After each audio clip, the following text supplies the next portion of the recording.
Hello students, welcome to Panchajanya IAS. ನಾನು ನವೀನ್ ಕುಮಾರ್. ಇವತ್ತಿನ the Hindu ಪತ್ರಿಕೆಯ ವಿಶ್ಲೇಷಣೆಗೆ ನಿಮಗೆಲ್ಲರಿಗೂ ಸ್ವಾಗತ.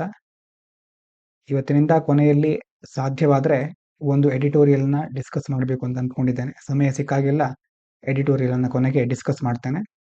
ಇವತ್ತು ಸಹ ಒಂದು ಎಡಿಟೋರಿಯಲ್ನ ಲಾಸ್ಟಲ್ಲಿ ಇಟ್ಟಿದ್ದೇನೆ, ಆಮೇಲೆ ಅದ್ರ ಬಗ್ಗೆ ನೋಡೋಣ. ಮೊದಲೇ ಮುಖ್ಯವಾದ ವಿಷಯ, starting August 1st, the US will impose a 25% tariff plus an unspecified penalty on Indian imports, citing India's trade barriers, high tariffs, and continued purchases of Russian energy and defense equipment. Trump ಅವರು ಸಮಯಕ್ಕೆ ತಕ್ಕ ಹಾಗೆ ತಮ್ಮ ನಿರ್ಧಾರಗಳನ್ನ ತೆಗೆದುಕೊಳ್ಳೋದ್ರಲ್ಲಿ ಅಥವಾ ತಮಗೆ ಮನಸ್ಸಿಗೆ ಯಾವ ರೀತಿ ಅನಿಸುತ್ತೋ ಆ ರೀತಿ ನಿರ್ಧಾರಗಳನ್ನ ಬದಲಾಯಿಸೋದ್ರಲ್ಲಿ ಬಹಳ ಫೇಮಸ್ ಆಗಿದ್ದು ನಮಗೆಲ್ಲರಿಗೂ ಗೊತ್ತಿದೆ. ಹಾಗಾಗಿ ಈಗ ಮತ್ತೆ ಭಾರತದ ಮೇಲೆ ಸುಂಕಗಳನ್ನು ವಿಧಿಸಲಿಕ್ಕೆ ಮುಂದಾಗಿದ್ದಾರೆ. ಇದೇ ಬರುವ August 1ರಿಂದ ಅಮೆರಿಕ ಭಾರತದಿಂದ ಆಮದು ಮಾಡ್ಕೊಳ್ತಾ ಇರುತ್ತಲ್ವಾ, ಆ ವಸ್ತುಗಳ ಮೇಲೆ 25% ಅಷ್ಟು ಸುಂಕವನ್ನು ವಿಧಿಸಲಿಕ್ಕೆ ಮುಂದಾಗಿದ್ದಾರೆ.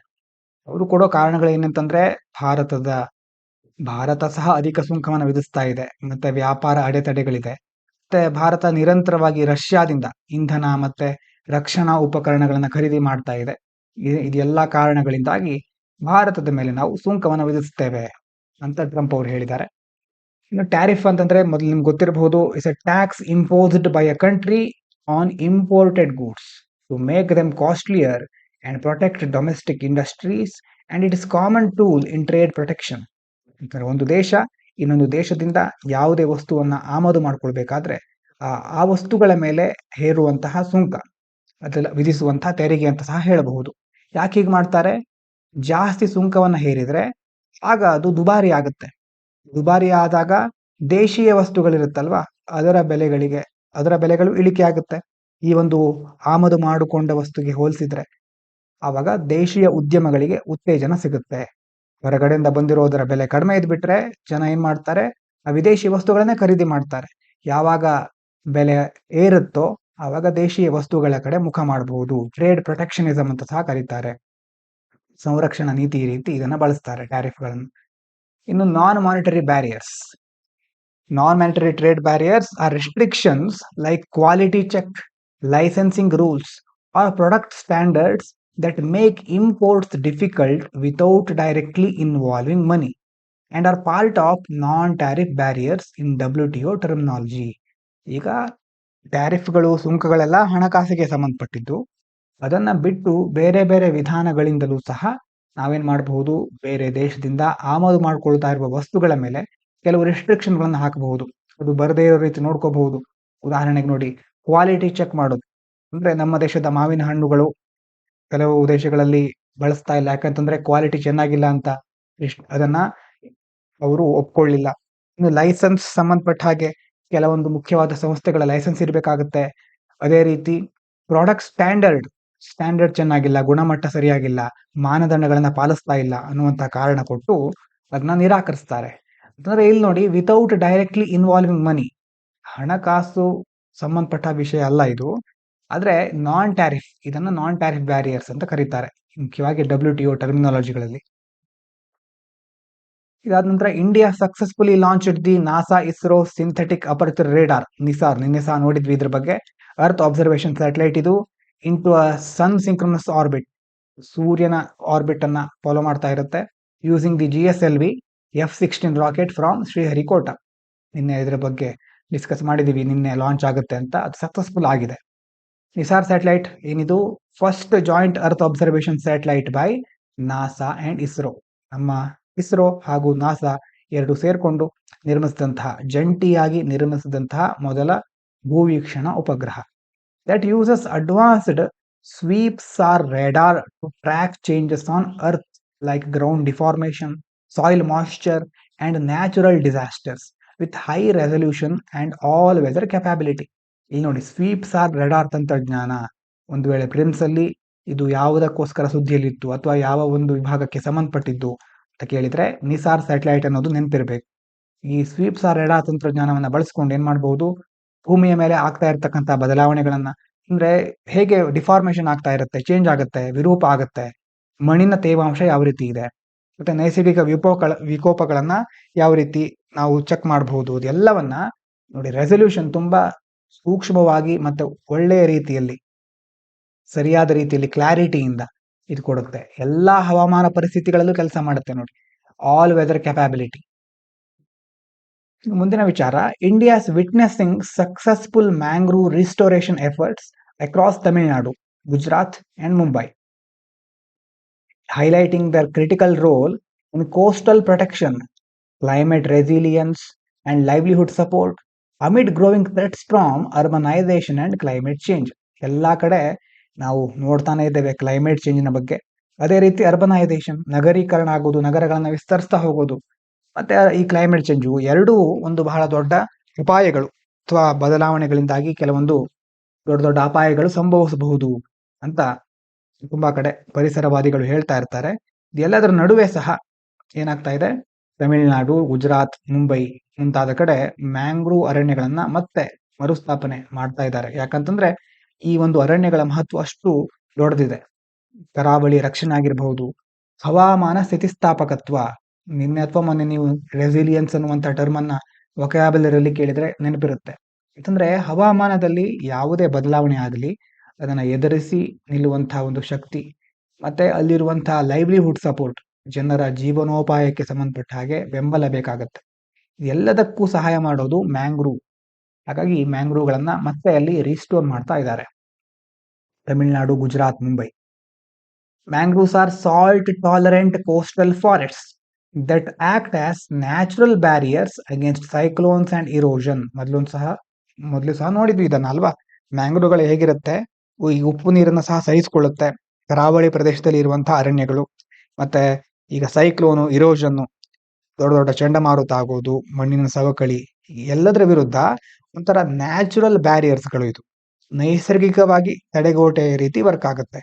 ಸಪೋರ್ಟ್ ರಿಚ್ ಬಯೋಡೈವರ್ಸಿಟಿ, ಮ್ಯಾಂಗ್ರೂವ್ಗಳಿದ್ದಲ್ಲಿ ಜಾಸ್ತಿ ಜೀವ ವೈವಿಧ್ಯತೆ ಶ್ರೀಮಂತಿಕೆಯಿಂದ ಕೂಡಿರುತ್ತೆ. And trap blue carbon, helping in climate change mitigation. ಅದೇ ರೀತಿ ನೀಲಿ ಇಂಗಾಲವನ್ನು ಸಂಗ್ರಹಿಸಿ ಹವಾಮಾನ ಬದಲಾವಣೆಯ ಒಂದು ಅಪಾಯಗಳನ್ನು ತಗ್ಗಿಸಲಿಕ್ಕೆ ಸಹ ಸಹಾಯ ಆಗುತ್ತೆ. ಇಲ್ಲೊಂದು ಟರ್ಮ್ ಬಂದಿದೆ ನೋಡಿ, ಬ್ಲೂ ಕಾರ್ಬನ್.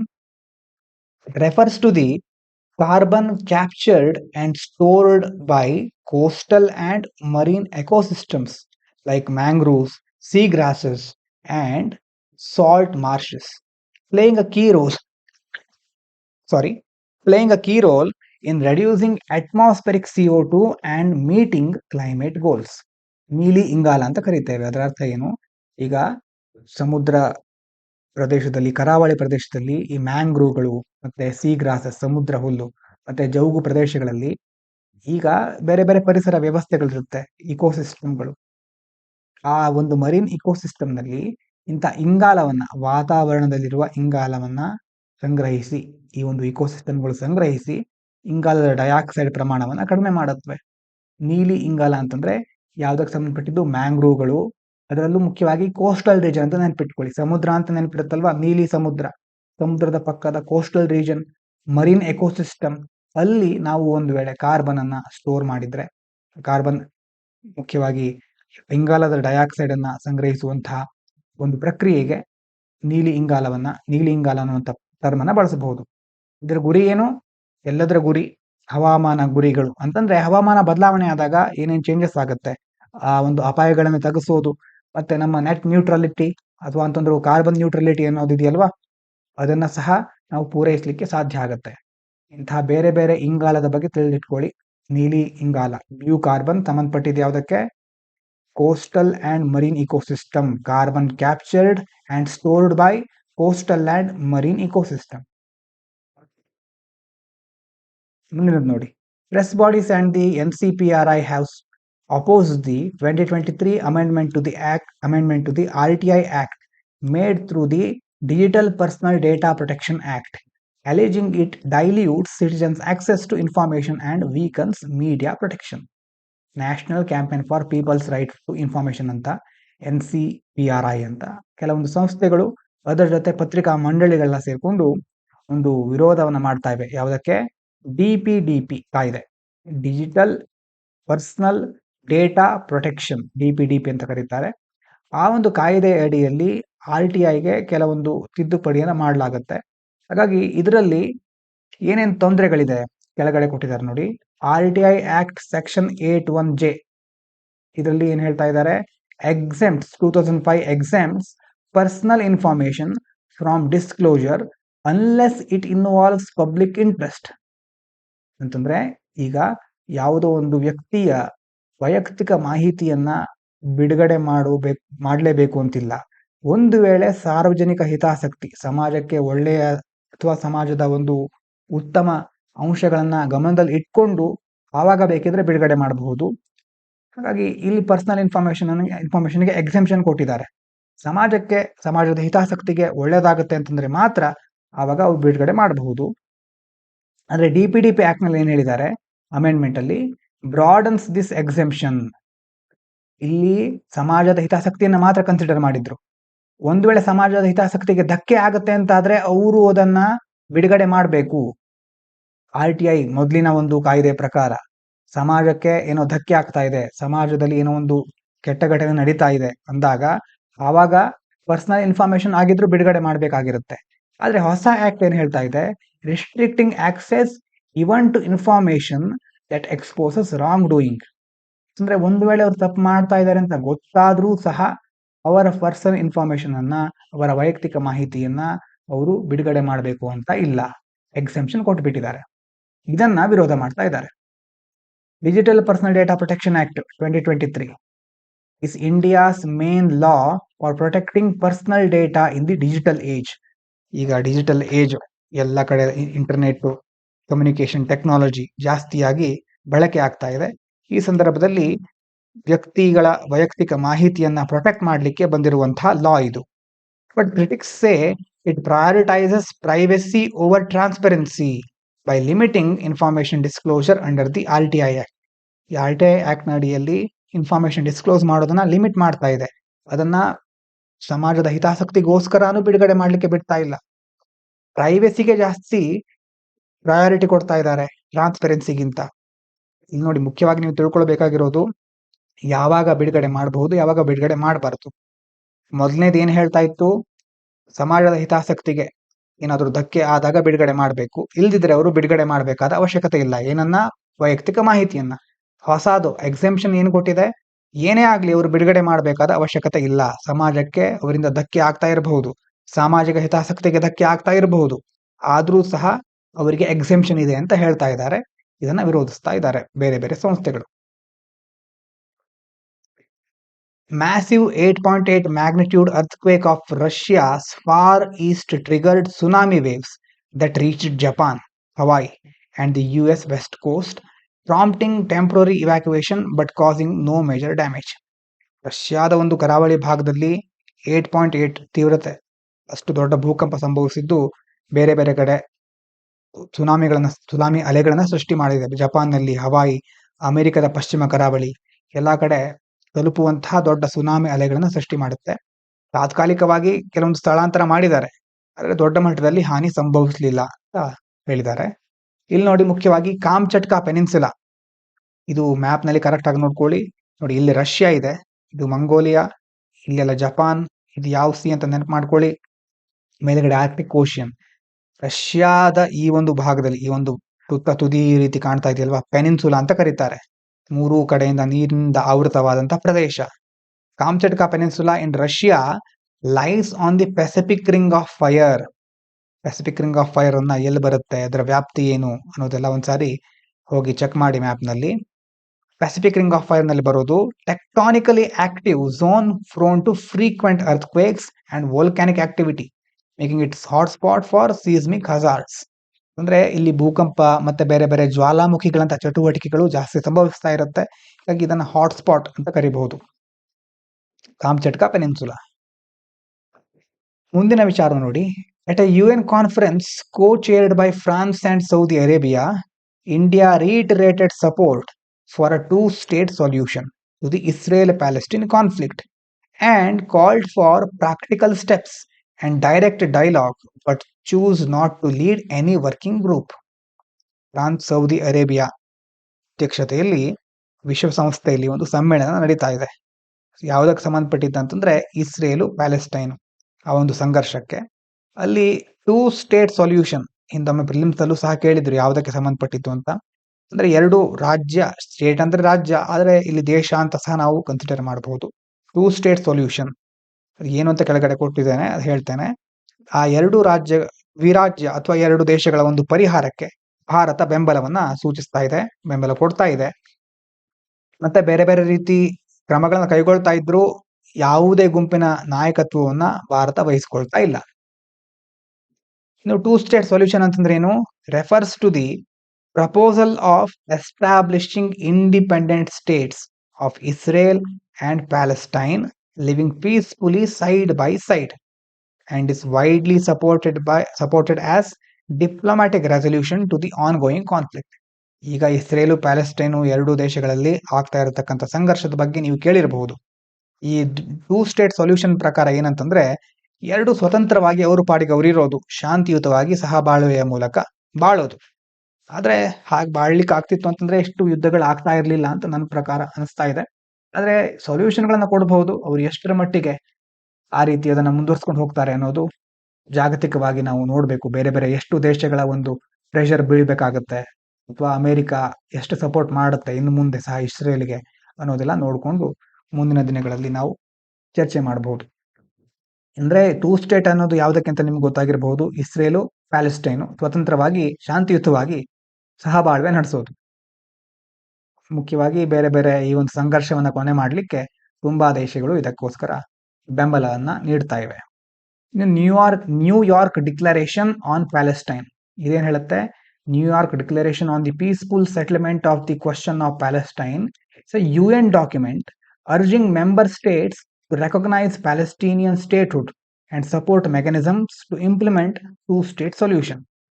ಇದು ವಿಶ್ವಸಂಸ್ಥೆಯ ಒಂದು ದಾಖಲೆ ರೀತಿ, ಒಂದು ಡಾಕ್ಯುಮೆಂಟ್ ತರ. ಇದರ ಪ್ರಕಾರ ಈ ಸದಸ್ಯ ರಾಷ್ಟ್ರಗಳಿರ್ತಾರಲ್ವಾ ವಿಶ್ವಸಂಸ್ಥೆದು, ಅವರೆಲ್ಲ ಈ ಪ್ಯಾಲೆಸ್ಟೈನ್ ಅನ್ನ ಒಂದು ದೇಶವಾಗಿ ಗುರುತಿಸಬೇಕು, ಮತ್ತೆ ಆ ಮೂಲಕ ಈ ಟೂ ಸ್ಟೇಟ್ ಸೊಲ್ಯೂಷನ್ ಅನ್ನ ಎರಡು ದೇಶಗಳು ಸ್ವತಂತ್ರವಾಗಿ ಸಹಬಾಳ್ವೆಯ ಮೂಲಕ ಮುನ್ನಡೆಯಬೇಕು ಅನ್ನೋದನ್ನ ಬೆಂಬಲಿಸಲಿಕ್ಕೆ ಈ ನ್ಯೂಯಾರ್ಕ್ ಡಿಕ್ಲರೇಷನ್ ಅನ್ನ ಮಾಡ್ತಾ ಇದ್ದಾರೆ. ಕ್ವಶನ್ಸ್ ಇದೆ, ಅದೇ ಮೊದಲು ವೊಕ್ಯಾಬ್ಯುಲರಿ ನೋಡೋಣ. Recent scientific advancements have led to a breakthrough in renewable energy. Breakthrough ಅಂತಂದ್ರೆ ದೊಡ್ಡ ಡಿಸ್ಕವರಿ, ಅಡ್ವಾನ್ಸ್ಮೆಂಟ್, ಇನೋವೇಷನ್, ಒಂದು ಅದ್ಭುತವಾದ ಆವಿಷ್ಕಾರ ಅಂತ. ರೀಸೆಂಟ್ ಆಗಿ ಸೈನ್ಸ್ ಅಲ್ಲಿ ಏನೇನು ದೊಡ್ಡ ದೊಡ್ಡ ಬದಲಾವಣೆ ಆಗಿದೆಯಲ್ವಾ, ಅದರಿಂದಾಗಿ ಯಾವ ಕ್ಷೇತ್ರದಲ್ಲಿ? ರಿನ್ಯೂಯಬಲ್ ಎನರ್ಜಿ, ನವೀಕರಿಸಬಹುದಾದ ಇಂಧನಗಳ ಒಂದು ವಲಯದಲ್ಲಿ ದೊಡ್ಡ ಆವಿಷ್ಕಾರ ಆಗಿದೆ. ದಿಸ್ ಕೊಲೋಸಲ್ ಅಚೀವ್ಮೆಂಟ್, ಕೊಲೋಸಲ್ ಅಂತಂದ್ರೆ ಮ್ಯಾಸಿವ್, ಎನಾರ್ಮಸ್, ಗೈಜಾಂಟಿಕ್ ಅಂತ ಕರೀತಾರೆ, ಹ್ಯೂಜ್ ಅಂತ ದೊಡ್ಡ ಮಟ್ಟದಲ್ಲಿ ಕೊಲೋಸಲ್ ದೊಡ್ಡ ಅಚೀವ್ಮೆಂಟ್ ಆಗಿದೆ. Will likely make us deem fossil fuels obsolete. ಇದು ನೋಡಿ, ಕರೆಕ್ಟ್ ಆಗಿ ನೋಡ್ಕೊಳ್ಳಿ, ಅಬ್ಸೊಲೀಟ್ ಇನ್ ದ ಫ್ಯೂಚರ್. ಅಂದ್ರೆ ಈ ದೊಡ್ಡ ಅಚೀವ್ಮೆಂಟ್ ಆಗಿರೋದ್ರಿಂದ ಮುಂದಿನ ದಿನಗಳಲ್ಲಿ ಲೈಕ್ಲಿ ಮೇಕ್ ಅಸ್ ಡೀಮ್ ಅಂತಂದ್ರೆ ಕನ್ಸಿಡರ್ ಮಾಡೋದು, ರಿಗಾರ್ಡ್, ಜಡ್ಜ್, ಬಿಲೀವ್, ನಂಬೋದು. ಅಂದ್ರೆ ಮುಂದಿನ ದಿನಗಳಲ್ಲಿ ಫಾಸಿಲ್ ಫ್ಯೂಯಲ್ಗಳು ಮತ್ತೆ ಬಳಸಬೇಕಾದ ಅವಶ್ಯಕತೆ ಇಲ್ಲದೆ ಇರಬಹುದು, ಅದೆಲ್ಲ ಇತಿಹಾಸಕ್ಕೆ ಸೇರಬಹುದು ಅಂತ ಹೇಳ್ತಾ ಇದ್ದಾರೆ. The cohesion among researchers from various fields made this possible. ಯಾಕೆ ಸಾಧ್ಯ ಆಯಿತು ಅಂತಂದ್ರೆ ಕೊಹೆಷನ್ ಅಂತಂದ್ರೆ ಯುನಿಟಿ, ಟುಗೆದರ್ನೆಸ್, ಸಾಲಿಡಾರಿಟಿ, ಬಾಂಡ್ ಅಂತೆಲ್ಲ ಒಗ್ಗಟ್ಟಿದೆ. ತುಂಬಾ ರಿಸರ್ಚರ್ಸ್ ಇದ್ರು, ಅವರ ನಡುವಿನ ಒಂದು ಒಗ್ಗಟ್ಟಿನಿಂದಾಗಿ ಇದನ್ನ ಮಾಡ್ಲಿಕ್ಕೆ ಸಾಧ್ಯ ಆಯಿತು. Leading to a profound revelation about sustainable living. ಇದರಿಂದಾಗಿ ಒಂದು ಒಳ್ಳೆ ರೆವಲೇಷನ್, ಡಿಸ್ಕವರಿ, ಅದ್ಭುತವಾದ ಒಂದು ಡಿಸ್ಕ್ಲೋಜರ್, ಅನ್ವೀಲಿಂಗ್, ಇನ್ಸೈಟ್ ಅಂತೆಲ್ಲ ಹೇಳ್ತಾರೆ. ರೆವಲೇಷನ್ ಅಂತಂದ್ರೆ ನಾವು ಇನ್ನೂ ಸಸ್ಟೈನೇಬಲ್ ಆಗಿ ಲಿವಿಂಗ್, ಸುಸ್ಥಿರವಾದ ಜೀವನವನ್ನು ನಡೆಸಬಹುದು ಅಂತ ಗೊತ್ತಾಯಿತು. ಇನ್ನು ಕ್ವಶನ್ ನೋಡೋಣ, ಎಷ್ಟು ನೆನಪಿದೆ ನಿಮ್ಗೆ ಸ್ಟಾರ್ಟಿಂಗ್ ಅಲ್ಲಿ ಹೇಳಿದ್ದು. With reference to mangrove ecosystem in India, consider the following statements. Mangroves play a dual role in both climate resilience and mitigation through blue carbon sequestration. Successful mangrove restoration efforts are currently confined to the eastern coastline of India. Confined to the eastern coastline. ಏನಿರಬಹುದು, ಅದರ ಅರ್ಥ ಏನಿರಬಹುದು, ಆ ವಾಕ್ಯ ಸರಿಯಾಗಿರಬಹುದಾ? Mangroves contribute to coastal livelihoods and act as buffers against extreme weather events. ಎಷ್ಟು correct ಇರಬಹುದು ಇದರಲ್ಲಿ? Only 2 correct. ಯಾವ್ದು 1 and 3 are correct. 2 is incorrect because restoration efforts are mentioned across Tamil Nadu, Gujarat, Mumbai, which includes both eastern and western coast. ಆ ವಾಕ್ಯದಲ್ಲಿ ಹೇಳ್ತಾ ಇರೋದೇನು, confined to the eastern coast line ಅಂತ ಮಾತ್ರ ಹೇಳ್ತಾ ಇದ್ದಾರೆ. ಆದ್ರೆ ಈ ಕಡೆ ನೋಡಿ ಗುಜರಾತ್ ಇದೆಲ್ಲ ಬಂದಿದೆ. ಹಾಗಾಗಿ ಎರಡೂ ಭಾಗಗಳಲ್ಲಿ ಈಸ್ಟ್ ಮತ್ತೆ ವೆಸ್ಟ್ ಎರಡೂ ಕಡೆ ರಿಸ್ಟೋರೇಷನ್ ಎಫರ್ಟ್ಸ್ ಗಳನ್ನು ನಡೆಸ್ತಾ ಇದ್ದಾರೆ. ಮುಂದಿನದು ನೋಡಿ, which of the following best explains why the Kamchatka peninsula is considered a hot spot for seismic hazards. ಇದಕ್ಕೆ ಉತ್ತರ ಅಂತಂದ್ರೆ, it is situated within the Pacific ring of fire. ಹೋಗಿ ನೋಡಿ ಅಂತ ಹೇಳಿದ್ದೆ, ನೋಡ್ಲೇಬೇಕು. ಪೆಸಿಫಿಕ್ ರಿಂಗ್ ಆಫ್ ಫೈರ್ ಎಲ್ಲಿದೆ ಒಂದ್ಸರಿ ನಿಮ್ಗೆ ಗೊತ್ತಿಲ್ಲ ಅಂತಂದ್ರೆ ಮ್ಯಾಪ್ ಅಲ್ಲಿ ಅದನ್ನ ನೋಡ್ಕೊಳ್ಬೇಕು. Where active tectonic plate boundaries cause frequent seismic and volcanic events.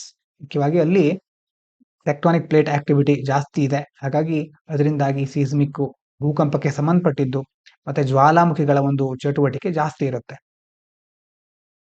With reference to India's diplomatic position on Israel Palestine issue, as per recent developments consider the following statements.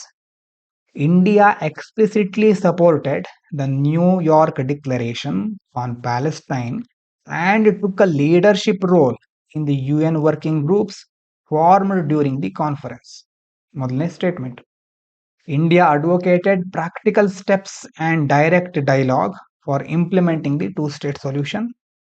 The two-state solution aims to establish peaceful coexistence between independent states of Israel and Palestine. ಎಷ್ಟು correct ಇರಬಹುದು? ಕೆಳಗಡೆ ಇದೆ only 2. ಎರಡನೇದು ಮತ್ತೆ ಮೂರನೇದು correct. 1 is incorrect. ಯಾಕೆ? India did not lead any working group ಅಲ್ವಾ, leader ಯಾವುದೇ ಲೀಡರ್ಶಿಪ್ ಕೈಗೊಂಡಿಲ್ಲ. Though it supported the two state solution, support ಮಾಡ್ತಾ ಇದೆ, ಹಾಗಂತ ತಾನೇ ಒಂದು ಗ್ರೂಪ್ ನ ಲೀಡರ್ಶಿಪ್ ಅನ್ನ ಕೈಗೊಳ್ತಾ ಇಲ್ಲ. ಇನ್ನು ಒಂದು ಆರ್ಟಿಕಲ್ ಬಗ್ಗೆ ಡಿಸ್ಕಸ್ ಮಾಡೋಣ ಅಂತ ಹೇಳಿದ್ದೆ ಸ್ಟಾರ್ಟಿಂಗ್ ಅಲ್ಲಿ, ಎಡಿಟೋರಿಯಲ್ ನಲ್ಲಿ ಬಂದಿರೋದು. ಆರ್ಟಿಕಲ್ ಹೆಡ್ಡಿಂಗ್ ಏನು ಅಂತಂದ್ರೆ, India's police must get out of dirty Harry shadow. ನೋಡಿ, ಪೊಲೀಸ್ ಬಗ್ಗೆ ನಿಮ್ಗೆ ಗೊತ್ತಿರಬಹುದು. ಅಂದ್ರೆ ಅವರು ನಡೆಸುವಂತಹ ಪ್ರಕರಣಗಳನ್ನ ಯಾವ ರೀತಿ ನಡೆಸ್ತಾ ಹೋಗ್ತಾರೆ, ಯಾವ ರೀತಿ ವಿಚಾರಣೆ ಮಾಡ್ತಾರೆ. ಕೆಲವು ಪೊಲೀಸರು ಚೆನ್ನಾಗಿ ಸೂಕ್ಷ್ಮವಾಗಿ ಎಲ್ಲವನ್ನ ನಿರ್ಧಾರ ಮಾಡಿ ಸರಿಯಾದ ರೀತಿಯಲ್ಲಿ ಒಳ್ಳೆಯ ರೀತಿಯಲ್ಲಿ ಕ್ರಮವನ್ನು ಕೈಗೊಳ್ತಾರೆ.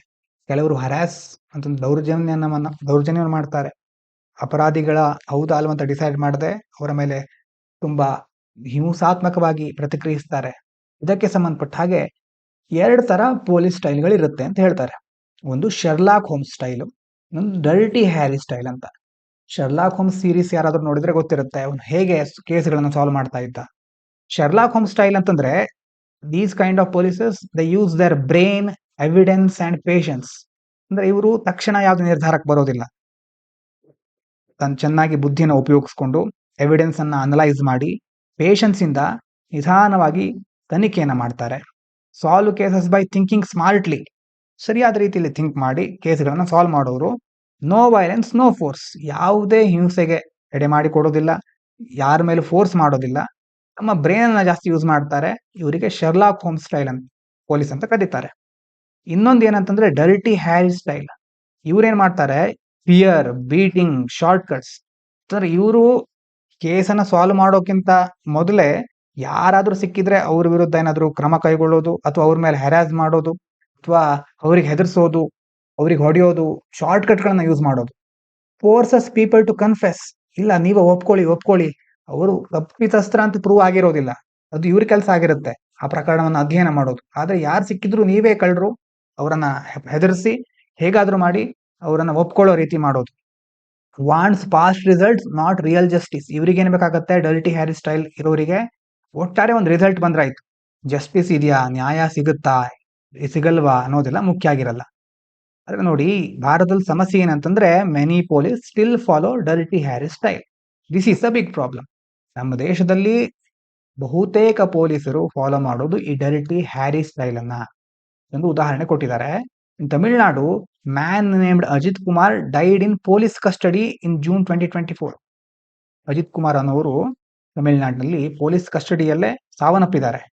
ಪೊಲೀಸ್ ಅವರನ್ನ ಬೇರೆ ಬೇರೆ ಕಡೆ ವ್ಯಾನ್ ನಲ್ಲಿ, ಕೌಶೆಡ್ ನಲ್ಲಿ, ವಿಲೇಜ್ ಏರಿಯಾಸ್ಗಳಲ್ಲಿ ತೆಗೆದುಕೊಂಡು ಹೋಗಿ ಬೀಟ್ ಹೊಡೆದಿದ್ದಾರೆ. ತುಂಬಾ ಅವ್ರ ಮೇಲೆ ಹೊಡೆಯೋದು ಮತ್ತೆ ಬೇರೆ ಬೇರೆ ಆಕ್ರಮಣಗಳನ್ನ ಮಾಡೋದು, ಈ ರೀತಿ ಎಲ್ಲ ಮಾಡಿದ್ದಾರೆ. Not inside police stations.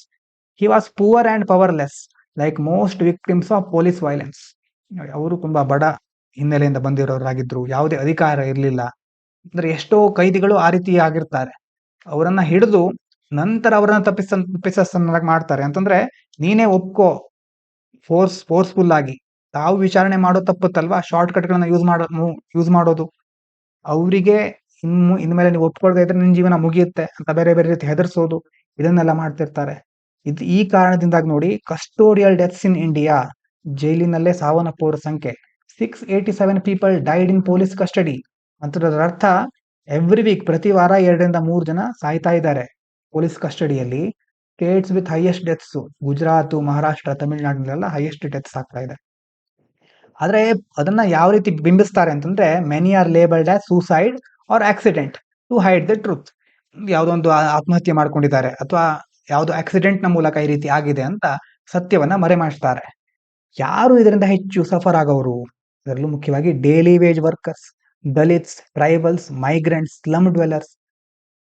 ಇವರನ್ನ ಹಿಡ್ಕೊಂಡು ಇವರ ಮೇಲೆ ತಮ್ಮ ಪವರ್ ಅನ್ನ ತೋರಿಸ್ತಾರೆ, ಇವರ ಮೇಲೆ ಜಾಸ್ತಿ ಅಧಿಕಾರವನ್ನ ಚಲಾಯಿಸ್ತಾರೆ ಪೊಲೀಸರು.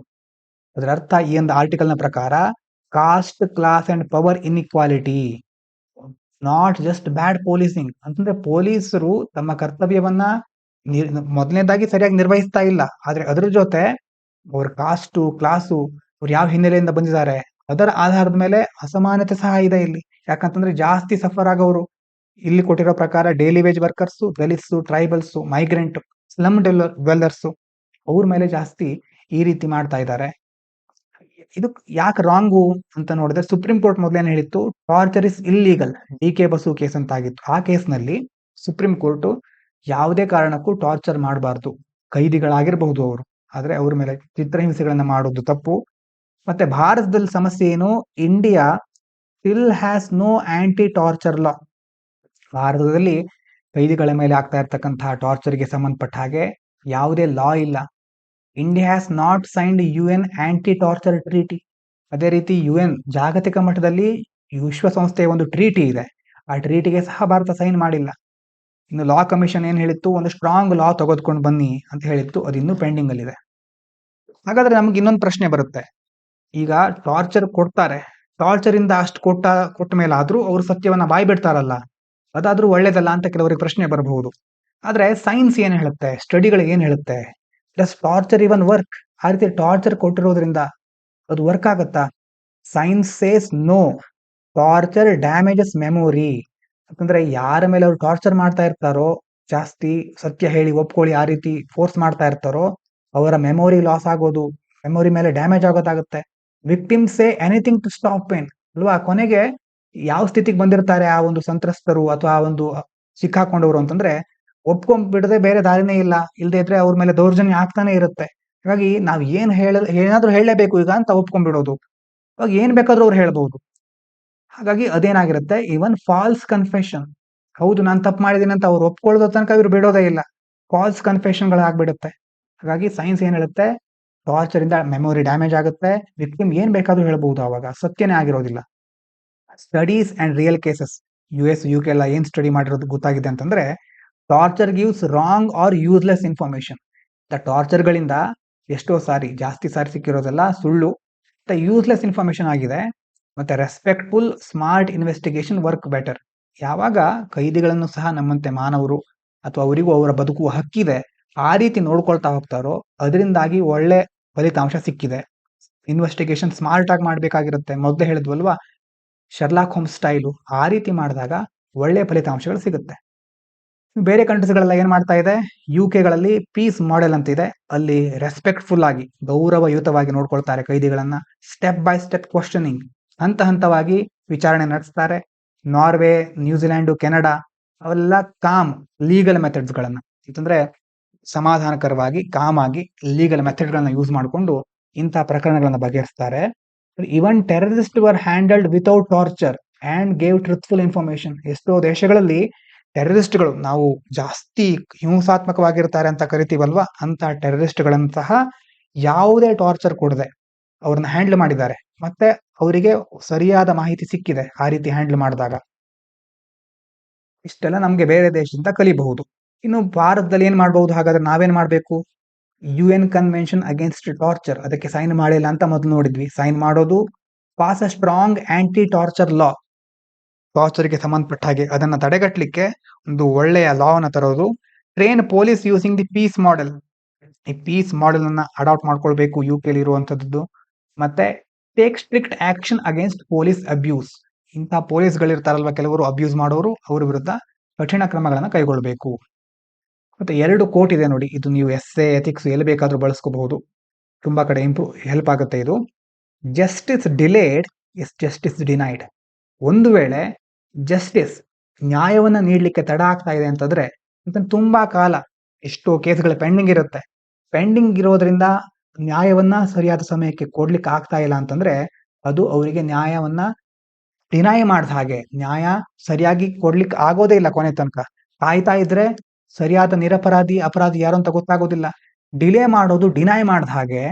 ಆದ್ರೆ ಒಂದು ವೇಳೆ ಯಾವುದೋ ಒಂದು ಅಡಚಣೆ ಅಥವಾ ಗಡಿಬಿಡಿಯಲ್ಲಿ ತೆಗೆದುಕೊಂಡ್ಬಿಟ್ರೆ ಜಸ್ಟಿಸ್ ಅನ್ನ, justice hurried may be justice buried, ಎರಡೂ ಇಂಪಾರ್ಟೆಂಟ್. ಅಂತಂದ್ರೆ ನೀವು ತುಂಬಾ ಡಿಲೇ ಮಾಡೋ ಹಾಗಿಲ್ಲ, ಹಾಗಂತ ತರಾತುರಿಯಲ್ಲಿ ನ್ಯಾಯವನ್ನ ಅಥವಾ ಒಂದು ನಿರ್ಧಾರವನ್ನ ಕೈಗೊಳ್ಳೋ ಹಾಗೂ ಇಲ್ಲ. ಯಾಕಂತಂದ್ರೆ ತುಂಬಾ ಏನೋ ತರಾತುರಿಯಲ್ಲಿ ನಿರ್ಧಾರ ತೆಗೆದುಕೊಂಡು ಬಿಡ್ತೀರಿ, ಅದರಿಂದ ಜಸ್ಟಿಸ್ ಸಿಗದೆ ಹೋಗಬಹುದು.